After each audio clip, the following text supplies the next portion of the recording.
আগে ভাবতাম ভালোবাসা দিলেই বুঝি ভালোবাসা পাওয়া যায়, আদর স্নেহ দিলেই বুঝি সম্মান পাওয়া যায়। কিন্তু যত দিন যাচ্ছে যত বুঝছি না তো, মানুষকে ভালোবাসা দিলে মানুষ সেটা দুর্বলতা মনে করছে।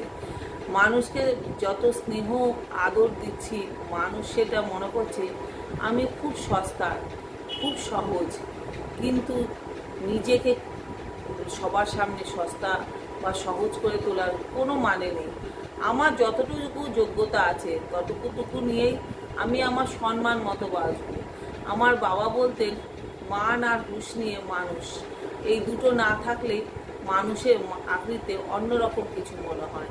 তা আমি যদি আমার যতটুকু যোগ্যতা আছে, হ্যাঁ হয়তো আমার পুরোপুরি যোগ্যতাটা নেই, কিন্তু যতটুকু যোগ্যতা আছে সেটা নিয়ে আমি সম্মানের সঙ্গে বাচ্চাটাকে শ্রেয় মনে করব।